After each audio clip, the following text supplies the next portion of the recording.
Yo entiendo por experiencia mística la percepción de lo invisible que hay tras lo visible.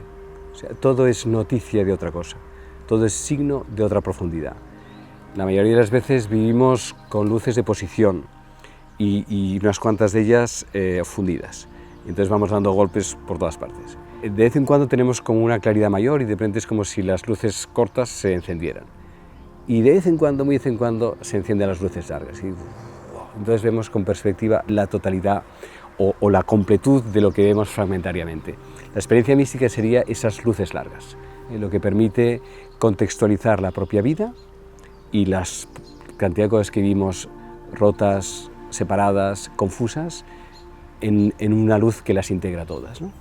Cuando descubrimos que cada parte forma parte de una totalidad y que la totalidad está en cada parte. Cuando esto no es una idea, sino que se convierte en una experiencia, por un lado, la experiencia mística hace a la persona que la vive verdaderamente muy concreta y muy atenta a las cosas precisas de cada día, porque no es una evanescencia y una evasión de la molestia que nos causa la vida cada día y entonces nos escaparíamos, sino al contrario, produce esta gran apertura, pero al mismo tiempo una exquisita atención, delicadeza y compasión a cada cosa concreta, ¿no? La articulación de ambas cosas es lo que hace la experiencia mística completa.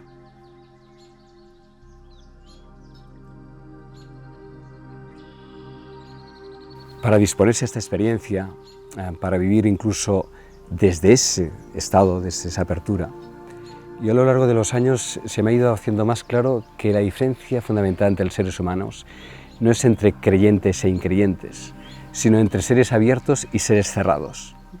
Porque se puede ser creyente de una religión, pero estar totalmente cerrado, bunkerizado en las propias certezas, y entonces eso te cierra en lugar de abrirte, y puedes ser una persona llamada, entre comillas, no creyente, y estar totalmente abierta y receptiva a esa dimensión inefable que late tras todo, ¿no? Por lo tanto, el primer requisito es estar abierto, estar disponible a aquí y ahora, a cada momento.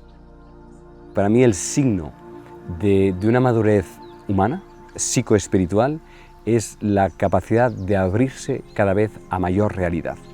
Por lo tanto, todo lo que esté en movimiento de apertura es disponerse para hacerse cada vez más sensible y más poroso a esa dimensión que por otro lado no está aquí. El gran problema de las religiones y de los caminos espirituales tal como se han presentado es que señalaban al más allá, como un más allá inaudible, invisible, al cual había que someterse a unas creencias para poder hacer el camino o acceder a esa dimensión.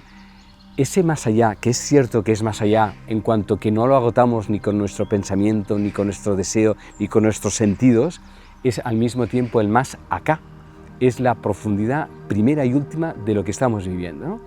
Pero como es tan inaccesible que le decimos que es más allá. Más acá y más allá no se oponen. Y el ser humano está en esa franja intermedia, en el exilio, entre un más acá tan cercano que se nos escapa y un más allá que nos parece tan lejano que agonizamos, ¿no? Cuando lo que hay que hacerse es detenerse, abrirse, disponerse y ofrecerse.